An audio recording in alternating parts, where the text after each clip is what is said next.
नमस्कार। Book audio में बहुत बहुत स्वागत करता हूं। मैं आपका दोस्त ब्रजेश। और दोस्तों, आज लेकर के हाजिर हूं इसहाक रामदुर्गी का कहानी संग्रह प्रोपेगेंडा। आज पेश है इसमें से एक कहानी, ट्रेन नंबर 17415। और चलिए चलते हैं कहानी में आगे की ओर। ट्रेन स्टेशन पर रुकी।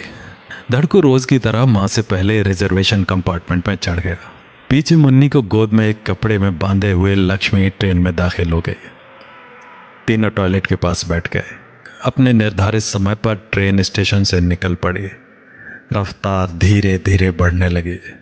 इसी रफ्तार की आवाज में एक और आवाज गूंजने लगी। वो आवाज उन दो छोटे पत्थरों के आपस में टकराने की थी, जिसे बाल कलाकार की छोटी छोटी उंगलियों ने इजाद किया था। इस आवाज में अपनी धुन मिलाते हुए लक्ष्मी ने गाना शुरू किया।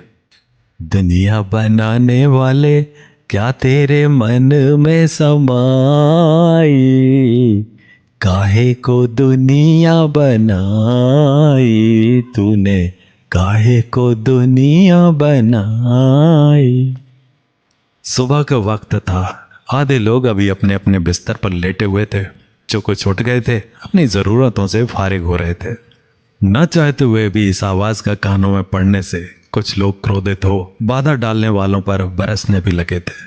गालियों को नजरअंदाज करते हुए धड़कू अपनी छोटी उंगलियों पर और अधिक बल देने लगा। वो जानता था कि शुरुआत में कुछ ज्यादा ही जोर देना पड़ता है ताकि सोने वाले भी जाग जाए। उंगलियों में जोर और जोर देने लगा। गाने का सिलसिला कंपार्टमेंट के एक छोर से शुरू होता और दूसरे छोर तक चलता रहता। इसी बीच दोनों अपना एक हाथ हर किसी के आगे फैलाकर हसरत भरी निगाहों से देखते रहते।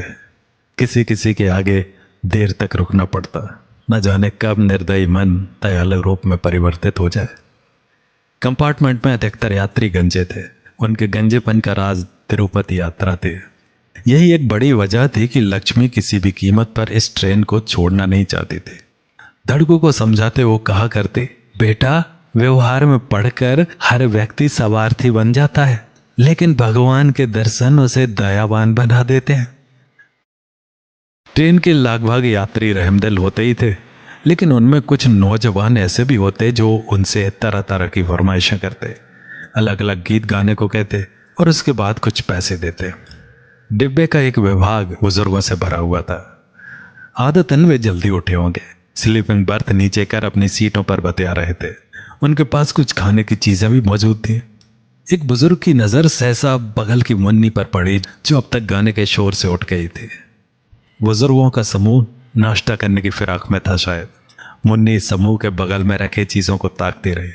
एक बुजुर्ग लड्डू लिए मुन्नी के करीब आया और कहने लगा, घे बाला, घे लाडू, हे पोरा, तू पन घे। अपनी ओर बड़े हाथ को देखकर धड़को भी उस बुजुर्ग के पास आया और अपने हिस्से का लड्डू ले लिया।